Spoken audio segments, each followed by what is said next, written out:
I was always the reserved sibling, the one who stayed out of the spotlight.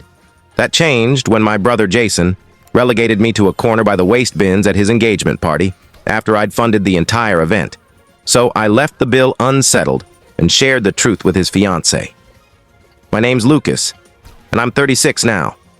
I've consistently been the reliable one among my siblings. Never the favorite, never the rebel, never the one celebrated. I was the guy who showed up punctually, covered his own expenses, and never forgot a family birthday. I work in finance, live alone, and steer clear of chaos. My family, though, thrives on noise and superficial closeness, masters at pretending everything's perfect while sidestepping real issues. I was always there, yet never truly embraced. I was the kind invited to family gatherings but left out of the main photos. Growing up, Jason was the golden child, reckless and bold, always pulling stunts that somehow worked out. My parents ate it up, calling him a prodigy even after he flunked out of college, bounced between jobs, and moved back home at 30. Meanwhile, I grinded through university, held a steady job for nearly 10 years, and even chipped in for their mortgage when Dad's hours got cut. None of it seemed to matter. It didn't earn me a real place in the family. I told myself it didn't sting, swallowing the hurt. I kept quiet, kept helping, answered their calls, came home for holidays, and grinned through their veiled jabs. "Lucas, why so serious? It's just a party." Or, "We figured you were busy. You always are." I brushed it off, hoping one day my loyalty would make them see me as more than the guy bankrolling things behind the scenes. That illusion shattered last October.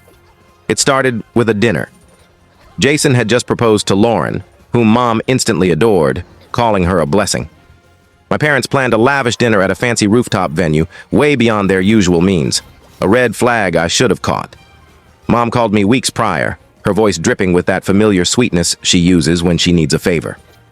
"Lucas, we'd love for you to join us for Jason and Lauren's engagement party. It'll be such a special night." I agreed without hesitation, asking for the details. Then her tone softened. "Oh, and could you cover the reservation deposit? We'll reimburse you soon." I should have known reimburse meant I'd be stuck with the cost, but I said yes, as always. I called the venue, secured a private area for 20 guests, and paid the deposit with my card. I wasn't bitter. It was Jason's moment, and I hoped this time I'd feel like part of the family. On the evening of the dinner, I arrived right at 7 p.m., dressed in a sharp navy suit, crisp shirt, cufflinks I'd saved up for, and carrying a bottle of fine champagne as a gift. I even made a custom card with their initials. At the rooftop, the hostess pointed me to the private section. I took a deep breath and walked in. The place was stunning. Twinkling lights overhead, elegant floor. This shorts can't handle this full story. Click the link in the description to see full story. You need to watch this.